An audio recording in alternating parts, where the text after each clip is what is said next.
I asked ChatGPT to come up with a fictitious company so that I could show you guys how to do a content strategy step by step from start to finish. Here's what I got.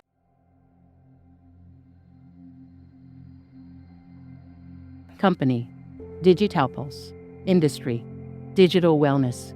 Products, guided meditation apps, personalized wellness journals, interactive mental health workshops. Online presence, website, blog, Instagram, Twitter, LinkedIn. Target market, tech-savvy individuals aged 18-35. Challenges, expanding reach beyond current follower base, building credibility with mental health influencers, converting engagement into sales. Goals, develop podcast series featuring experts, offer free trial periods for products to encourage user adoption. This is a fictitious company, and I did this purposely because I did not want to share an actual content strategy of one of my clients. To develop a content marketing strategy, I will be using my deck. You can grab your own copy of the deck by clicking on the link below. There is a small fee because this isn't just any type of templated deck. It includes a lot of proprietary information that I teach in my course, in the Supercharged Content System course. Alternatively, if you don't want to purchase this deck, you can just follow along in a document, in your notepad. It will work just the same. Now, of course, I don't have access to anyone who works at Digital Pulse because it is a fictitious company, so I can't ask any follow-up questions that I usually would ask if I worked with an actual company. So we will go off of just this document that ChatGPT provided for us.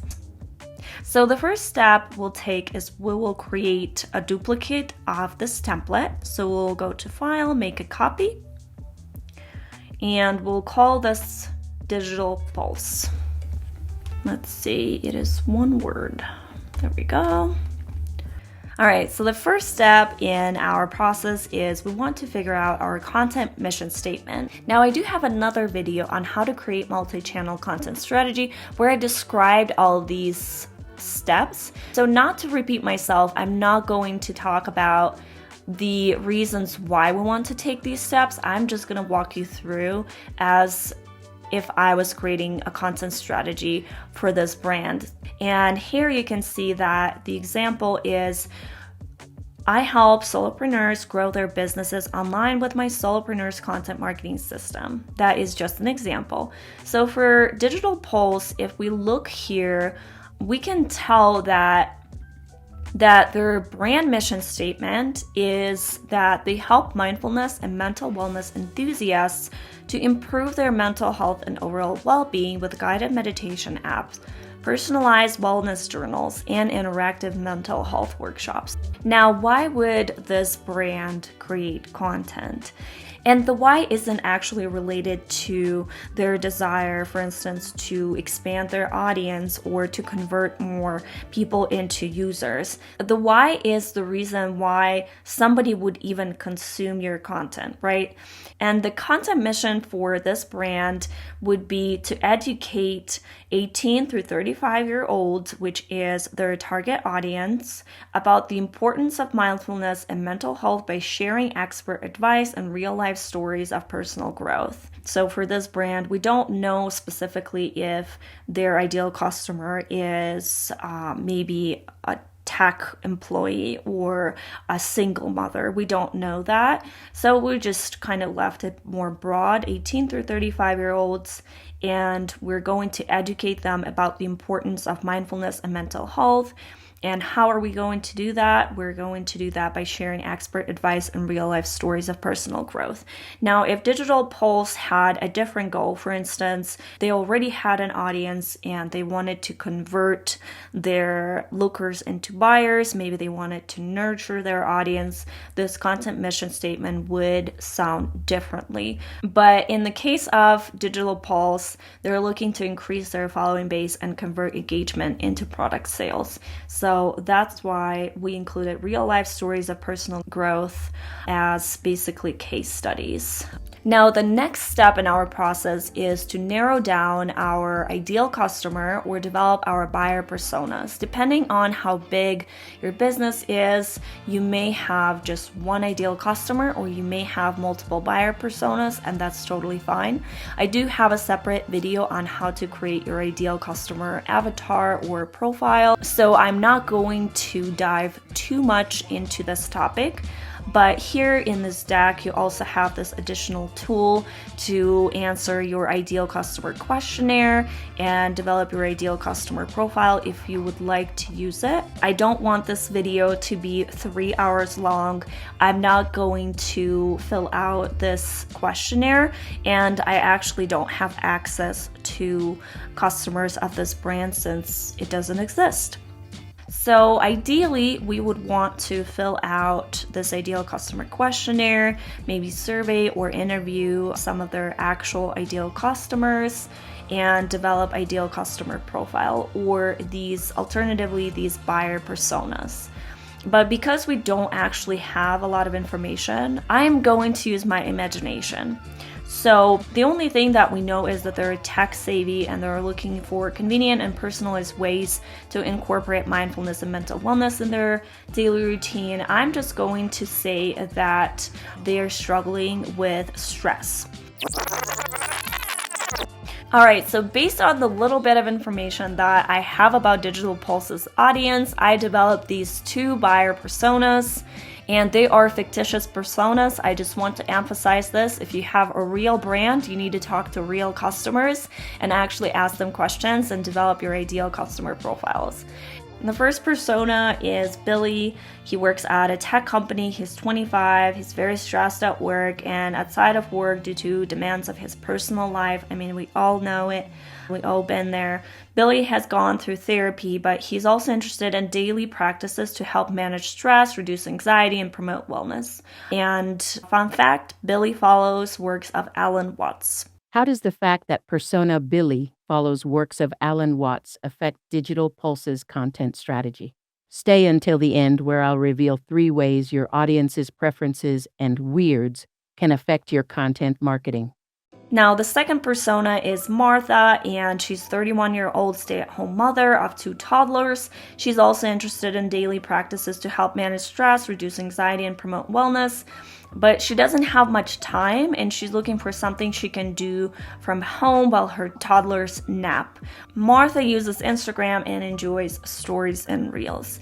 So as you can see, these 2 personas have maybe the same challenge, but the way you want to approach this challenge are very different. Now, you want to develop different personas if there is enough difference between your customers where, for instance, you wouldn't be marketing the same way to Billy as to Martha, because Martha is a stay-at-home mom, so the content that would resonate with Martha is very different from Billy, who is a single man and who just struggles maybe with self-esteem or something else.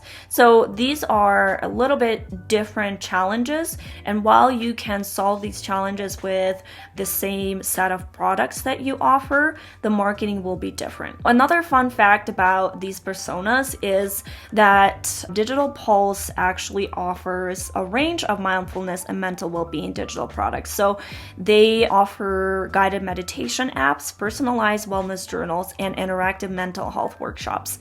So for instance, Billy might prefer to go to the workshop and use app for his day-to-day kind of management of his mental health, where Martha wants something that she can do from home. So maybe she would like the journal and the app better than the in-person workshops. So you want to pay attention to that as well. Now, the next step that we want to take is figure out our funnel, which is how do we facilitate our customer to go through different stages of their buyer's journey with different channels. For instance, Billy could find a video on YouTube that talks about 10 ways to reduce work-related stress. After he finds this video, what is the next step to move him on his journey towards purchasing the products of Digital Pulse. So the next step could be that we offer him a freebie in exchange for his email. We can also drive him to a landing page copy where there is a marketing video that explains to him the benefits of using Digital Pulse. So you have to know what is the next step, what is the call to action for your YouTube videos or your kind of the awareness stage content to get your customer to the next stage. And then after that, after he signed up for a freebie, or as Digital Pulse here, it says that they're considering to offer a free trial period. So for instance, Billy signed up for the free trial. How do you get Billy to actually purchase, to make that decision? How do we move him to the next stage? And then after he decided to purchase, how do we retain him as a customer since this is a monthly subscription? How do we make sure that he gets benefit from this app or from this product that we offer so that he doesn't want a refund or he doesn't cancel?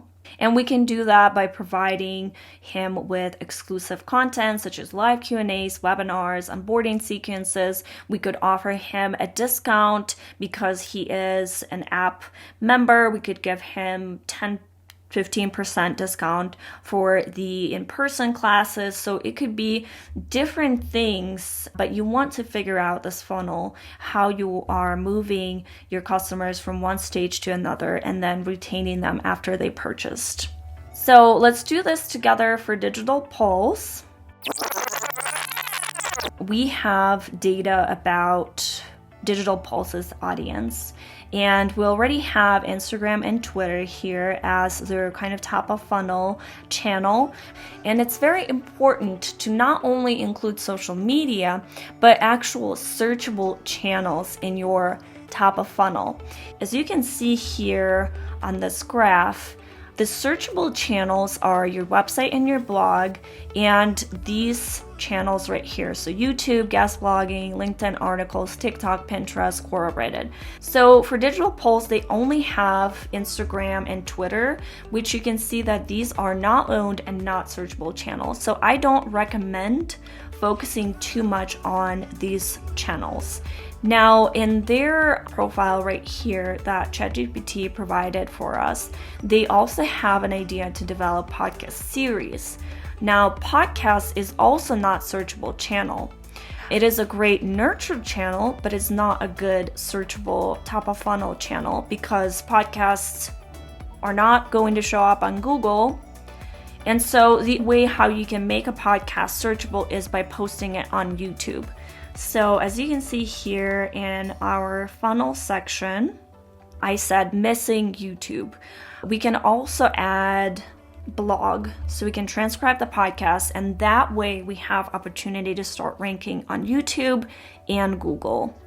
Now, once our customer or customer of Digital Pulse finds the helpful content that we're going to create, we have to convert them into the consideration stage.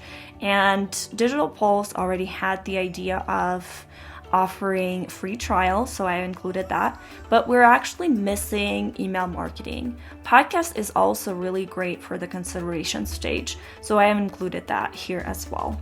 And then after they go through free trial, how can we get them to convert into the paid customer? And a lot of it will depend on how much value we provide over emails and podcasts. There's this kind of law of reciprocity where the person received enough value and they want to pay for it. Say if it's a $9.99 app, it's not super expensive.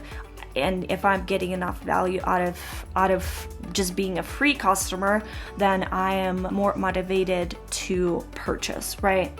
So another ways we can encourage our free trial customer to convert is by providing reviews, testimonials, and real life stories, which is something that Digital Pulse is going to offer over the podcast series. And lastly, after they purchase, how do we keep providing them with value? And again, we go back to the email marketing that's missing and the podcast. So as you can see here, Digital Pulse technically came to me because they wanted to build their online presence through their website, blog, and social media channels.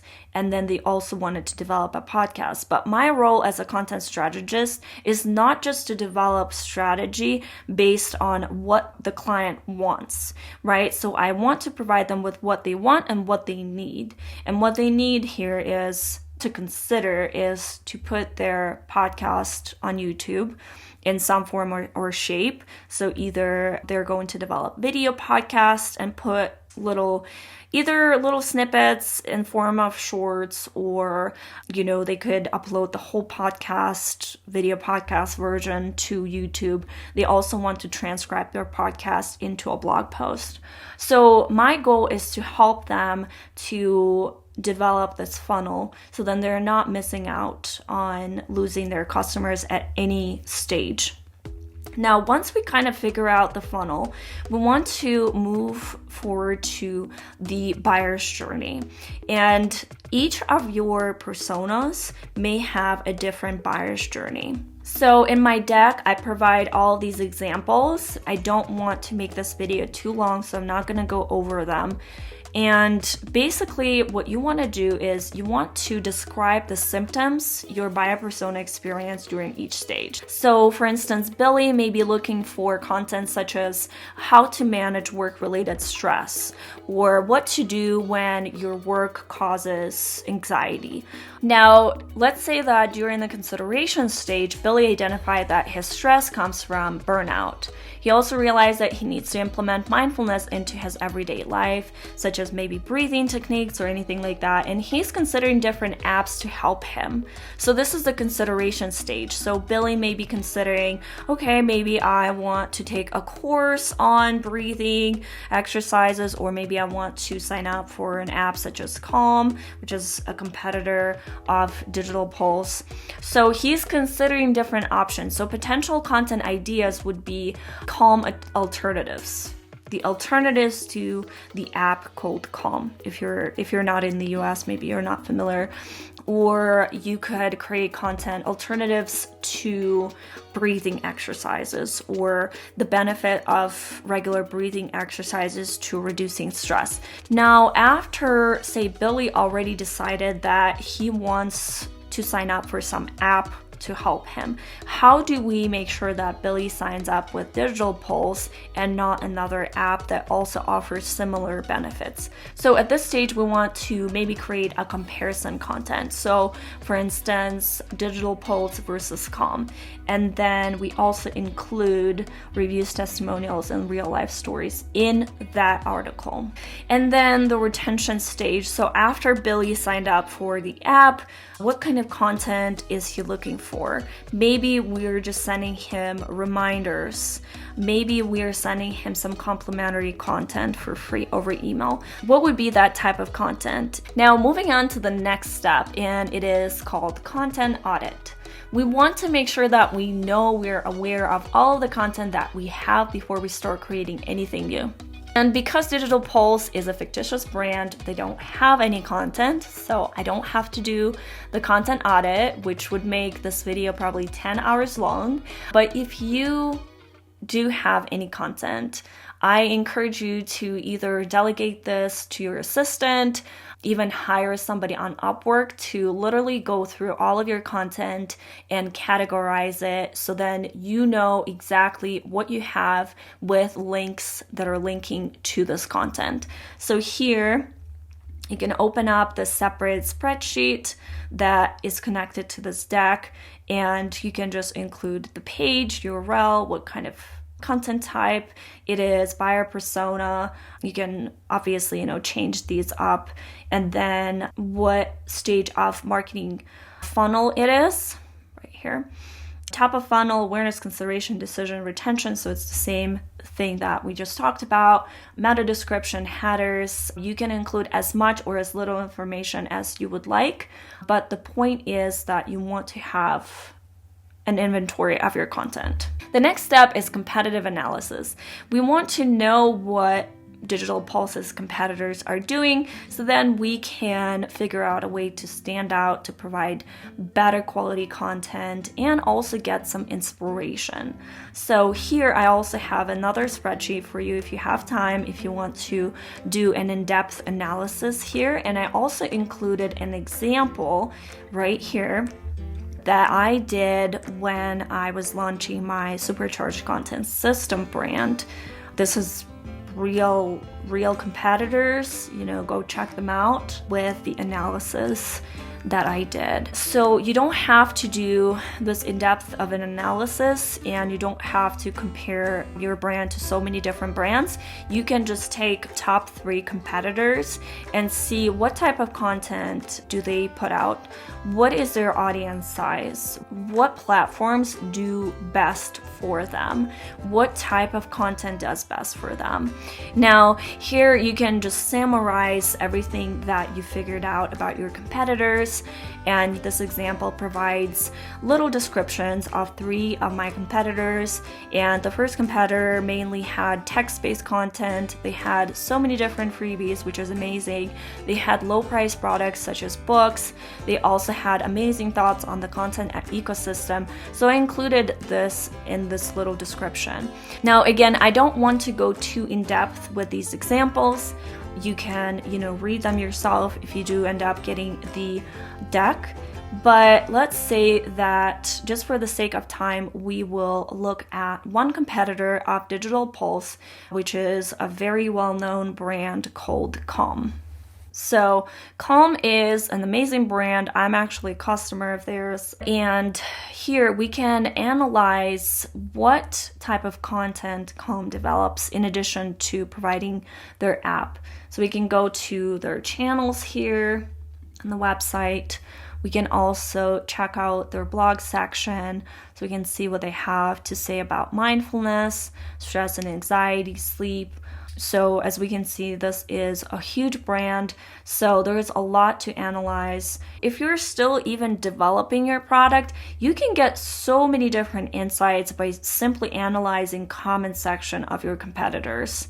In case if you aren't familiar with your competitors, you can search for the most common keywords that somebody would search to find your brand and see whose websites pop up. So for example, we could look up guided meditation apps and see what brands will pop up. So here we can see that there are quite a few different competitors that pop up for this keyword. And there's even an article by New York Times here on 4 best meditation apps. And so we can look at Headspace, Calm, and another one as our top competitors for our Digital Pulse. So we could go to File, make a copy, and we could call this Digital Pulse Competitive and Market Analysis. And we'll put in guided meditation apps here as a keyword. And we could do the same exact thing with other keywords. So for example, another one is personalized wellness journal, or we could just search wellness journal and see who will pop up here. We could find our competitors. Actually, I don't think there is a brand that specializes in wellness journals, so we're not going to look at those. And then we also have interactive mental health workshops, so this might be worth checking out. So there's some other brands here that offer this product. So depending on the size of your brand and how many different product lines you have, you might have to check out different competitors for different product lines and focus on that product line that you're pushing the most with your content. I don't want this video to be 3 hours long, so I'm only going to check out Calm. So the first thing here that you can see is differentiator, and that's, you don't have to fill this out. I just like to keep it here to kind of help me to understand what makes this brand different. And this could be something that this brand figured out what makes them different from other brands. So for instance, if Calm is a brand that offers, let's say, I'm just imagining this, personalized meditations. They create a personalized meditation just for you. You can put that in the differentiator because other brands don't do that. And for instance, Headspace, they will allow you to record your own voice with your own meditation. And now you're looking at two differentiators of these brands, and you can come up with your own differentiator if you need to, if your brand doesn't have that yet. And in my deck, I have this offer positioning here that we actually didn't go through because it would have made this video way longer, but your brand's offer positioning and your differentiator could be the same. So moving on, so the website, let's go to Calm. So we're just gonna grab this URL, and this is just for the convenience. And for the content types, you can go through and manually look through the website and see, okay, so they have blog. If I click on the blog, do they have any videos attached to it, or do they have a podcast? So here's a full audio right here, so we can say that they have an audio version of this. Do they have any videos here on the website? Now for the domain authority right here, we want to go to a tool such as SEMrush, and we will go to domain overview. And then we can see that their domain authority is 56. So we'll enter it here. Now the link to their blog, we're going to grab this again for the convenience if we need to go back there. Audience size, traffic. So for traffic, Calm gets, I will just round this up to close to 1 million searches. So we'll add different channels here and we'll look at their audience size. So for instance, here on Facebook, we'll grab this link and we'll say that on Facebook we have 1.4 million followers. And then on Instagram, they have 3 million. And on Twitter or X, they have 267. So as we can see, Instagram is really good for Calm because it's their highest traffic channel, which explains why our fictitious brand here is looking to grow on the Instagram. Now, if you want to, you can also analyze the products and services, different perks, the pricing, and etc., but you don't have to. So the goal of this competitive analysis, and I also include a market analysis here because I like to compare the products and services. I just like to do a lot of stuff with the competitive analysis. But basically what you want to do is you want to look at what performs best for this brand, and we can go here to the organic reach and look at the keywords. So for instance, broken emotions. This is a really good low competition keyword with a pretty good volume, and we can tell that Calm is targeting this keyword. And I do have a little bit here about keyword research in my deck where I explain that this number is the number of searches, this is the intent, and this is how difficult it is to rank. And if it's green, it's easier to rank for a specific keyword. But we can actually get some inspiration here from Calm as far as what keywords we can target. So reframing negative self-talk, this one is 50 and 35, the keyword difficulty. So this keyword is way better because there's higher search volume and lower keyword difficulty versus this one. So you can get some inspiration from this, right? Now let's see, there's a lot that you can get from a tool such as SEMrush because they can give you the backlink report that you can draw some inspiration from. You can see the balance of their keyword by different intent. You can also see competitors here. Just a lot of stuff that you can get from SEMrush. And basically the whole point of doing the competitor research is to figure out how your content can stand out. So, I mean, with a brand like Calm, obviously they're doing something right because they're just such a great brand. So there's a lot that you can learn from them. But if a Digital Pulse was a real brand, their key thing would be to figure out their differentiator and what makes them different from Calm in terms of their product, but also in terms of their content.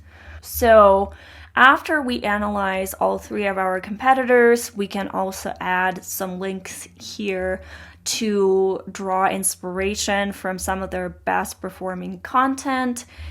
And we can decide what content types we want to commit ourselves to. So again, I don't want this video to be 3 hours long, but for instance, if we, for example, decided that Calm doesn't actually have a lot of shorts with people's faces in them. So we have one right here with Jay Shetty. And we have a couple of faces here, but a lot of these aren't actually displaying a face of a person. So maybe what we could do is we could double down on reels and shorts that actually show a person. So depending on the size of their brand, it could be one of the dedicated subject matter experts. It could be that we take their podcast that they're looking to develop and we cut it up into shorts. And so that's another plus to developing a podcast that is a video podcast, where we can take those video bits and turn them into shorts, which would be something different from what Calm is doing, right? So what we'll include here is lacking short form video with people in them. Make sure to include faces in short form video content. Repurpose video podcast. Strong SEO game. So this is just an example of what this would look like, right? Now, after you did your competitive research, you want to figure out what content types you want to invest in. And as you can see here, different content types require different amount of effort. So let's say that Digital Pulse doesn't have a ton of resources. It can only do one high production value piece of content, and that will be the video podcast. That is going to be the highest production value piece of content that they will put the most resources and time into. And the reason for that is because, for one, we want to transcribe their podcast. We want to put their podcast in YouTube. We also want to nurture our audience with their podcast. And we also want to retain our current audience with our podcast, which means that we will have to create a lot of different variety of podcast series or episodes that will help us across the board. And then we'll repurpose this podcast into shorts and all of that fun stuff. So the podcast is the highest production piece of content that they will be creating. Then they will also create shorts and vertical videos like Reels, TikToks, and then they will also repurpose these podcasts into articles. So we'll be creating a video podcast, turning it into a long form article, and also turning the video clips into shorts and vertical videos. Now, the next thing we want to figure out is the cadence. How often are we going to release this content? Because the podcast is the highest production value piece of content that we'll be creating, we want to kind of arrange all of the other content around it. So how often can we develop this high production value piece of content as a video podcast? And let's say that we'll be doing those podcasts weekly. Now, we will be repurposing this content into a long-form article and also short-form clips. So for the article, we'll also develop it weekly because that will kind of mimic the podcast. We'll just transcribe the podcast, make it into an article. So that's weekly. And then we'll also create many little clips. So shorts, vertical. Let's say our podcast is an hour long.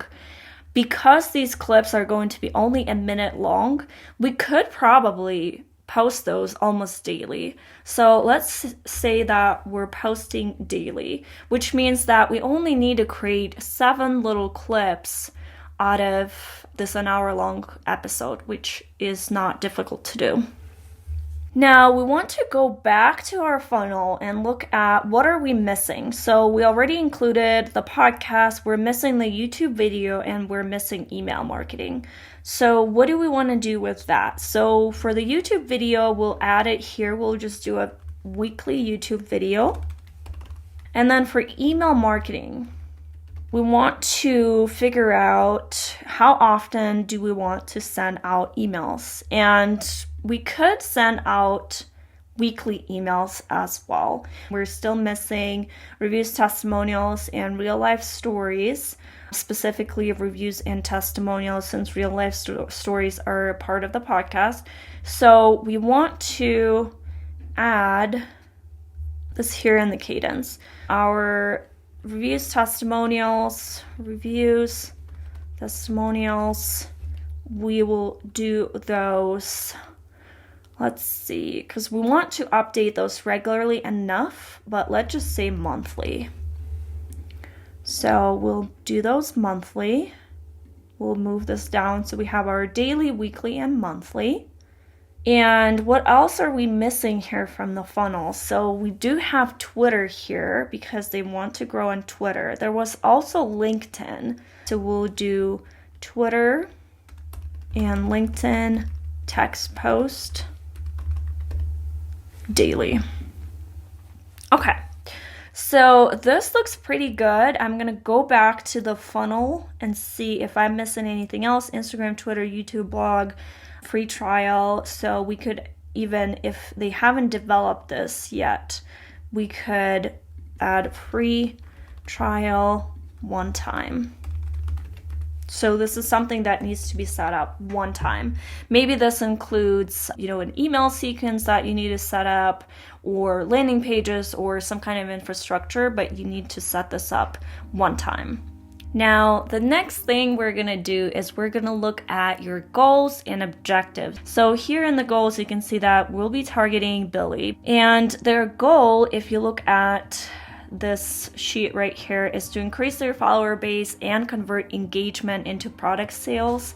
So for instance, maybe they're getting engagement on social media, but they're not converting that into product sales. So here there are actually 2 different goals. So it's either brand awareness, which is increasing your following base, or nurturing, which is converting your social media engagement into product sales. Ideally, depending on the size of your brand, ideally you would want to focus on one of these things at a time. So let's say for the next 3 months, we're focusing on creating brand awareness. And then for the next 3 months, we're focusing on nurturing. But for some brands, it's not a problem to focus on both of these if they have resources. So we're just going to leave it at that. And for the measures, how we're going to measure the success of this goal is we'll grow website visitors, increase the numbers of email opt-ins, and generate this many sales. So these are the measures, how we'll know that we actually achieved this goal. And then I also corrected the content mission a little bit. I adjusted it. So say at the beginning here, our content mission was to educate 18 through 35-year-olds about the importance of mindfulness and mental health by sharing expert advice and real life stories of personal growth, which is pretty vague if you think about it. But after doing all this research, say we really want to focus on Billy, and we now understand that Billy's problem is really combating work-related stress by learning mindfulness. So we narrowed this down. We said we want to become a go-to source for 18 through 35-year-olds techies on combating work-related stress by learning mindfulness. It's a lot better than that previous definition. Now, as far as the objectives, again, we're moving our measures right here, and then we're talking about action steps. So how do we grow our website from 25K to 50K views? So we're going to do that by creating weekly video podcasts. Because we will be posting them on YouTube and we'll be repurposing them into articles, we will start ranking on Google for specific keywords. And we'll be able to measure this increase in traffic by looking at the unique website visitors in Google Analytics. We can also look at our views in YouTube Analytics and our podcast downloads in the podcast service. I put Libsyn here, just one of the services. And then for the next one, increase the number of email opt-ins. Now we understand that, yes, we need that free trial. We also need to set up a landing page for free trial. So those are the action steps. And the key performance indicator will be the number of free trial users that we gain. So the number of opt-ins that we gain over this period of time. And then we also want to generate sales, and the action steps is, yes, we will be getting all of these free trial users, but how do we actually convert them into the paid users? So we want to create a nurture email sequence to move the free trial users to paid users. And then how we're going to measure this, by the number of free trial users converted. All right, so moving on to the next step is, now that we know exactly what we need to create, why we're creating it, who is our target audience, and how we're going to measure it. Now we can move forward to developing our content pillars. So as you can see here, we know that we want to help techies combat work-related stress by learning mindfulness. So our content pillars will probably be related to that. So maybe our content pillar 1 is combating burnout, mindfulness for stress reduction, overall wellness, and work. So here we have our different pillars, and we can include examples of relevant posts and topics that could fit into these pillars. So after we identify our content pillars, we can come up with relevant topics that would serve our audience. So I already have a video on my channel on how to come up with over 100 different topic ideas with ChatGPT. It's an amazing tool to help you brainstorm and come up with different great topics. And you can check out that video. I'm not going to repeat it here, but after you've done your topic generating brainstorm exercise, you can go back to your keyword research and find keywords that are easy to rank for, that have high search volume. You also want to kind of figure out the overall tone and vibe based on your customer. So for instance, if Billy is a techie and this persona is between the age of 18 and 35, there is a specific tone that you want to offer in your content. Finally, after you have all of your topics with relevant keywords, you want to put together your content plan. And I have another video on my channel that talks about developing an effective content plan, so I recommend that you check it out to take you to the next step of this journey. 3 ways Alan Watts will affect Digital Pulse's strategy. 1. Conducting topic research based on keywords such as Alan Watts meditation that could be transformed into original pieces, such as, "We tried Alan Watts meditation, and here's what we think." 2. Targeting influencers who discuss Alan Watts and related topics for potential collaborations. 3. Leveraging the opportunity to run YouTube ads on videos featuring Alan Watts's work. Now, I hope that this video gave you an overview of what the process of developing content strategy for a brand looks like. If you have any questions, please drop them in the comments below and I'll get back to you as soon as possible. And don't forget to grab your content strategy deck below by clicking on the link in the description. I'll see you in the next one.